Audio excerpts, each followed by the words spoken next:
Check out today's piece of OtakuDaiKun fan art. Dude, it's Dai-chan's new casual wear!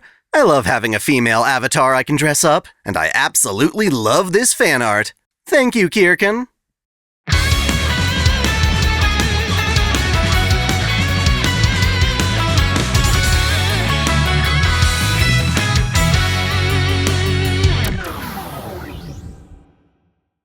Welcome back to OtakuDaiKun. Dai here.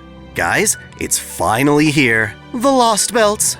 It's such a massive step forward for Fate Grand Order's story that it requires its own prologue. And even then, there's so much it doesn't tell you that I plan to.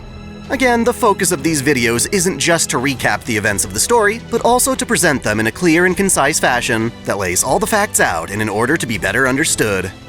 Yes, this means spoilers, but please believe me when I say that enduring a few spoilers will make the Nasuverse way easier for you to comprehend, and with that knowledge, you'll be able to notice far more things to appreciate rather than being left in the dark. With so much to cover, we have no time to waste. Let us begin. So yeah, the next major arc in Fate Grand Order is called Cosmos and the Lostbelt, in which the remnants of Chaldea fight to undo what is called the Human Order Revision Ritual, which basically means that all of humanity is in danger yet again. Why? Aliens, brah! More specifically, one alien in particular that we call the Alien or Foreign God. Unlike Solomon and Getia, we know very little about this god, except that she's classified as Beast 7, the beast that announces the end.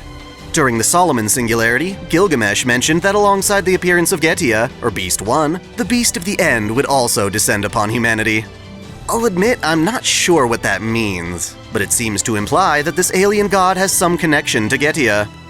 Apparently, this god came to Earth to investigate the suffering of her brethren, and made Earth her target for conquest after seeing how small it is. She intends to manifest on Earth, but for whatever reason she must do so on the proper stage. In other words, conditions have to be just right for her to descend, and to facilitate those conditions, she requires the help of a human. Specifically, she seeks the help of one mage, Kirei Wodim. He was an exceptional mage born into a 1,000-year-old lineage. In fact, he was a gifted prodigy with so much magical potential that his own father felt threatened and tried to kill him. Even after being injured, he's still a boss, making him one of the most talented mages of his generation. He made a name for himself in the Clock Tower's astronomy facility, and his talents were recognized by Marisbury Animisphere. So, when Chaldea was recruiting masters to protect the human order, Kirei joined as the leader of Team A, the most elite unit available. Along with Mashu Kyrielite and 6 other masters, Team A was the group originally intended to investigate Singularity F. Among these mages were Ophelia Famersalone, a quiet woman wearing an eye patch to cover up her unique mystic eyes.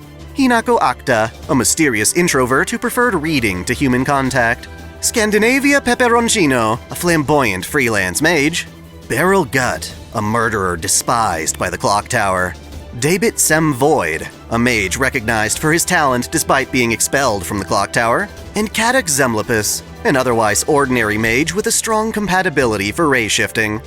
Obviously, there's much more to these guys, but we'll be better off covering them individually in later videos.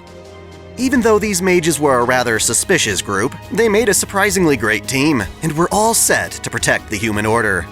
Of course, that plan was ruined when, at the start of Fate Grand Order, Lev Liner sabotaged Chaldea with explosives.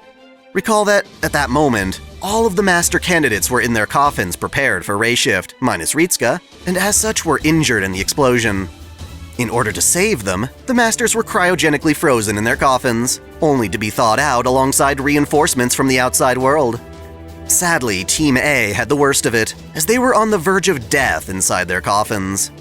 It was at this point that the alien god reached out to Kirei, offering him the chance to survive in exchange for helping her fully manifest on Earth. She explained to him Getia's plan, suggesting he could supplant humanity's doomed future with a different one. More specifically, she meant that Kirei could help her replace what we know is proper human history with that of a preserved Lostbelt. Now, I brought up this during Shimosa, but the universe keeps track of parallel worlds, timelines that deviate from one another to create new possibilities. Unfortunately, the universe lacks the ability to keep record of all possible realities, and so it prunes realities that it deems are unfit for proper human history. Most often, these are timelines that have fallen into stagnation, where humanity can no longer develop or improve. Said timelines are pruned, no longer able to exist, and these are called Lostbelts. The alien god is able to preserve various Lostbelts by tethering them to the world with fantasy trees, and she hopes to nurture a Lostbelt capable of replacing what the universe deems to be proper human history. Thus, through a vision, she asks Kirstaria to take control of and nurture a Lostbelt worthy of her arrival. Kirstaria accepts this proposal, and reviving him from the brink of death causes him intense agony. He is reborn into a Crypter, an agent of the alien god entrusted with a Lostbelt, a world that the universe would otherwise prune, but is being kept bound to this world by the alien god. Despite being gifted another chance at life, he insists that the alien god also revive his 6 other comrades in Team A. He asserts that even if he's considered to be the best mage for the job, there is still a slight chance that one of his peers will be capable of nurturing a superior Lostbelt to his own. While the alien god only needs one proper Lostbelt to descend onto Earth, by letting 7 Lostbelts compete with each other, it's possible that one of the other Master's Lostbelts will be even more ideal. Tragically, the cost of their revival would be paid through intense pain and agony, and she deems the other mages to be too far gone to pay that price. Determined, however, Kirstaria volunteers to suffer 6 more times so that his allies can have their chance at life. With that, the alien god is a total of 7 Crypters, each being put in charge of their own Lostbelts. Completely under Chaldea's nose, the alien god resurrects the members of Team A, transporting them out of their coffins while putting out a false signal that masks their absence. They all head to their respective Lostbelts, caring for their fantasy trees in a competition to see which Lostbelt can expand the furthest. They are, of course, just mortal mages, but they retain a special ability they'd gained at Chaldea. It is the Serious Light, a unique command spell meant for Team A, capable of altering the world around them. These Serious Lights grant the Crypters authority over their Lostbelts, but even with them on board, the alien god seeks further help, a team capable of observing the Crypters and reporting back to her. To fill this role, the alien god summons 3 alter ego servants. We've already met the first. It's Ashiya Dolmen, the crazy bastard from Shimosa. Thankfully, there's not anything new to say about him. Same goes for Senji Muramasa. After the events of Shimosa, he is summoned to serve the alien god and ensure her arrival. We won't see him for a while, though. Instead, the more immediate alter ego she summons is Rasputin, the holy man blamed for the fall of the Romanov dynasty in Russia. That lore will be more relevant in the next video, but for now it's important to realize that he's been summoned into the body of Kirei Kotomine. We know Kirei from Fate Stay Night, but in FGO his body was thought to have been destroyed in the year 2004. Nonetheless, it serves as Rasputin's vessel, allowing him to masquerade as an ambassador of the church. While not officially one of her apostles, the alien god has made an agreement with a 4th alter ego servant, Tamamo Vich, also known as Koyanskaya. To understand her, we need to go back to Tamamo no Mae. In Fate, Tamamo is a soul derived from the Okami Amaterasu, and as such, she bears a resemblance to the 9-tailed fox spirit. While the Tamamo we usually see only has 1 tail, it's assumed she has the ability to regrow her other tails as a means of powering up. In Fate Extra CCC, she does this to save Hakuno from the Moon Cell. Either way, when she casts off her other tails, they wind up manifesting as individual servants. The same is true even in Fate Grand Order. Tamamo, along with her 8 tails, are referred to as the Tamamo 9. Well, Koyanskaya is one of these manifested tails. When she was cast off from Tamamo, she incarnated as Daji, whose story in many ways parallels Tamamo's own. Both women were concubines to royalty, and both were feared as malevolent fox spirits. Daji in particular, however, is often blamed for the downfall of the Shang dynasty. She was the concubine of King Zhou, whose infatuation with her grew so strong that he neglected his role as emperor to cater to her every beck and call. He would frivolously spend the state's wealth on fulfilling her lavish desires, and he maliciously executed those who dared question his behavior. Daji's fondness for killing and torture led many to believe she had bewitched the emperor, basking in sin while the dynasty met its end through poor governance. To confirm this suspicion, Koyanskaya, as a servant, actually wishes to become one of the 7 beasts of humanity. To that end, she works for the alien god as an independent agent. Last among the alien god's entourage is an unnamed apparition, referred to as the priestess of the alien god. Her role in this entire ordeal is unclear. She simply appears throughout the Lostbelts to add to the mystery. Speculation from the community seems to suggest that she has some relation to Mashu, though I won't say anything until it's been confirmed. To sum things up so far, we've got the alien god who intends to manifest on and conquer Earth. To set the stage for her arrival, she resurrects Kirstaria and the other members of Team A, making them Crypters tasked with nurturing various Lostbelts that compete for dominance. In addition, she recruits 4 alter ego servants who work to ensure her plan succeeds. All of this is going on behind Chaldea's back. They don't even realize that Team A's coffins are empty. Of course, it doesn't help that Chaldea is in the process of being shut down and investigated by the Mages Association. It's quite sad, really. We, playing as Ritsuka Fujimaru, saved the friggin' world from incineration. But the manner in which we did so left behind very little evidence. Sure, Chaldea has its records, but without other witnesses to corroborate those records, the Association remains skeptical that Chaldea wasn't just abusing its technology, or at worst, somehow responsible for the incineration. Yeah, it's bullshit. Salem was to be our final ray shift, and so Chaldea is pressured by the Association to shut down, pending an official investigation. Part of this meant releasing all the servants we'd summoned thus far. Thankfully, Da Vinci and Sherlock Holmes have no intention of complying. After all, there's no guarantee the world won't need Chaldea again, and their guess is right considering everything I've just been talking about with this alien god. While it was impossible for them to know what was coming, Da Vinci and Sherlock did set up some emergency precautions. To start, instead of dismissing the servants altogether, Da Vinci preserved their saint graphs and records in a portable suitcase of sorts. It would require a ton of energy to resummon the servants, of course, but at least they weren't lost. Naturally, Da Vinci hid the fact that Sherlock's still around, just in case they need to take any enemies by surprise. Essentially, while we were off fighting those remaining god pillars during Epic of Remnant, Da Vinci and Sherlock were hard at work preparing for the worst from Chaldea's investigation. As it turns out, the Association isn't even their truest enemy. The alien god recognizes Chaldea as a threat and sets in motion a plan to destroy them. With Chaldea in such a vulnerable state, now's her best chance to strike. The Mages Association planned to split authority of Chaldea between the various departments, but before that could happen, it was purchased by a single mage, Gordolf Music. Now, if you've ever watched Fate Apocrypha, you'll recognize Gordolf's dad, Gord, an arrogant, pompous jerk whose lineage specializes in alchemy. While nowhere nearly as skilled as the Einsburns, Gord was capable of creating various homunculi. Thankfully, since this isn't the same timeline as Apocrypha, his homunculi weren't being mass-produced as disposable soldiers and mana batteries. Aside from Sieg, Gord's most iconic homunculus was a girl named Tool. Instead of risking her life in a Grail War, the Tool on FGO's timeline was put in charge of tutoring Gord's son, Gordolf. While still very pompous like his father, Gordolf was raised with more humility, buried beneath his high and mighty demeanor. He's a competent mage who means well, but clearly has some learning to do. He's often misunderstood. For instance, despite being only 28 years old, he looks much older, causing people to call him Old Man to his dismay. Also, despite his portly appearance, he's actually a skilled driver, hoping to one day visit Japan's Suzuka circuit. Gordolf's definitely an asshole, but he grows on ya, becoming a lovable asshole. What he lacks in posterity, he makes up for in wealth, which is why he is chosen as a pawn in the alien god's scheme. To manipulate him, Koyanskaya enters his employment as an assistant, which works like a charm considering he's got the hots for her.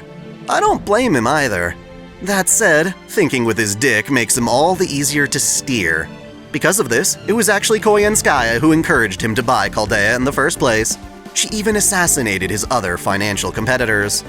Of course, she wasn't doing this for Gordolf's sake, but rather to secure an easy route into Chaldea. As such, she accompanies Gordolf when he comes to investigate the facility.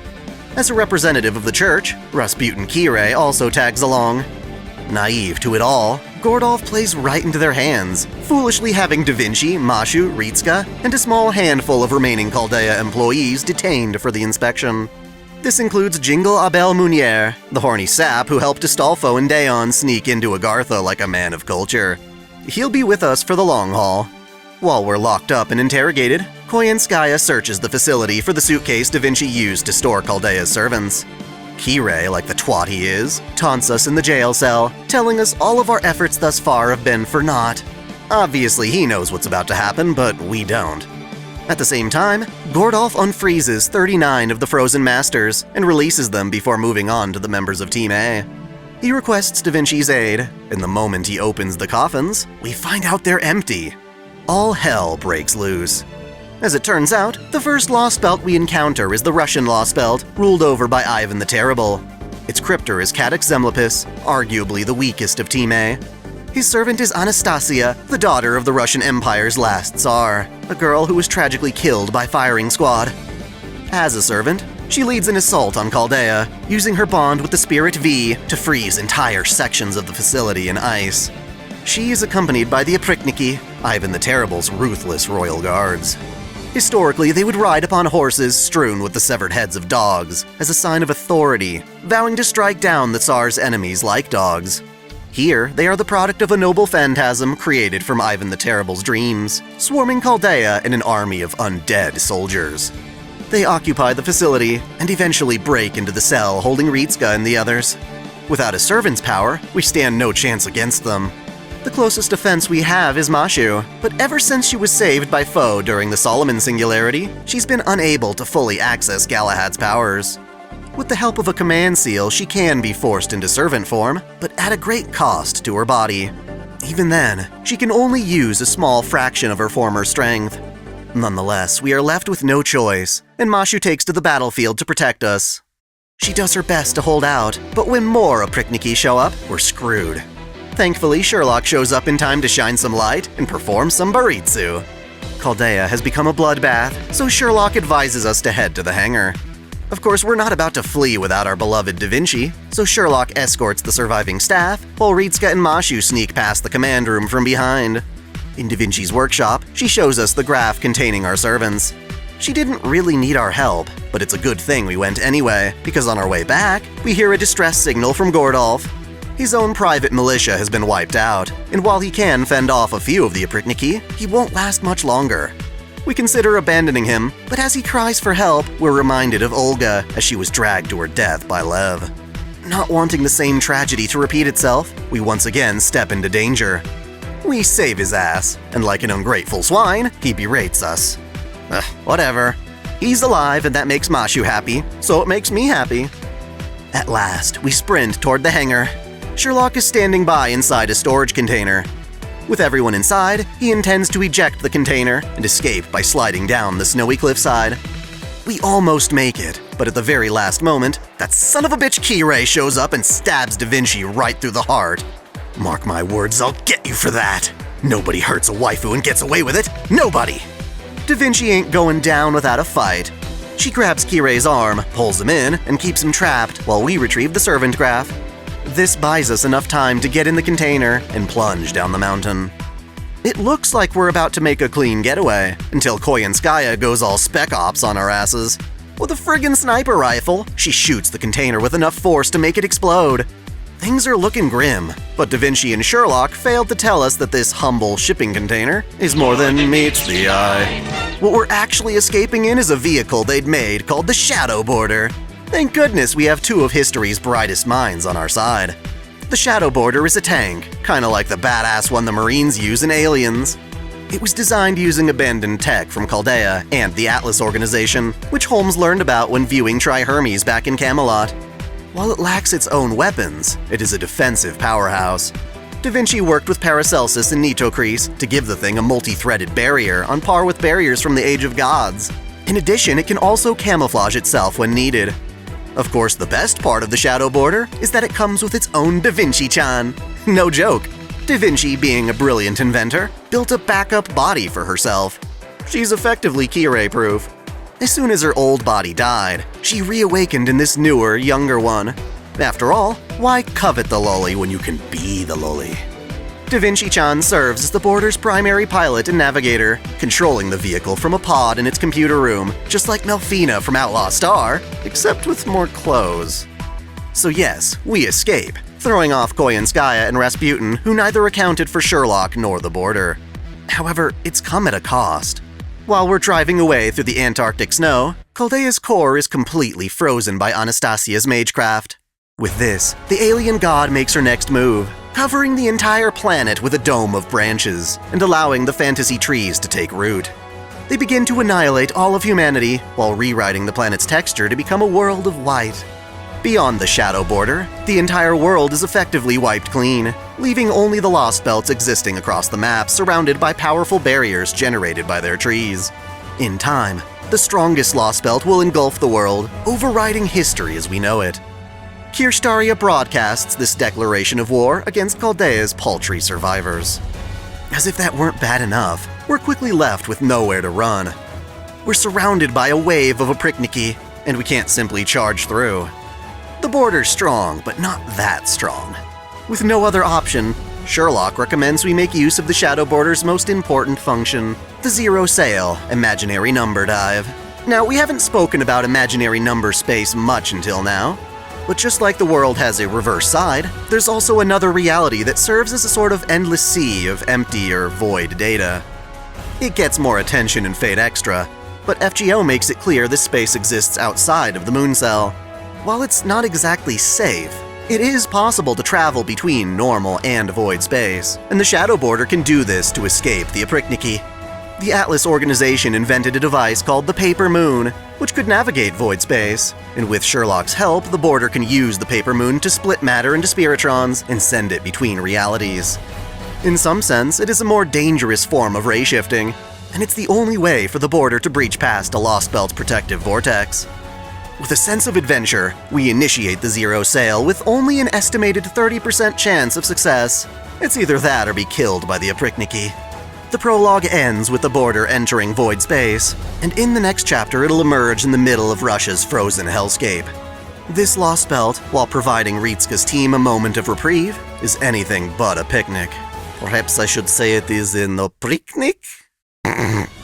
If we have any hope of survival, we'll need to pull ourselves up from next to nothing, starting from square one. Our only hope of returning humanity to normal is through dismantling each of the Lostbelts, which means overcoming their dominant kings, Crypters, and fantasy trees. Next up in the series, we'll begin the first Lostbelt, called Anastasia, Permafrost Empire, Princess of the Land of Beasts. Look forward to it! Thanks for watching! If you enjoy this channel, help me beat the algorithm by liking, commenting, and sharing the video, subscribing to OtakuDaiKun, and, most of all, smashing that notification bell so you don't miss out on all of my anime discussion, lore, or Let's Play content. If you want to support me directly, there are now 3 ways that all provide the same benefits. You can click Join here on YouTube, or join Patreon or Subscribestar for access to exclusive vids and early access. As always, celebrate your fandom!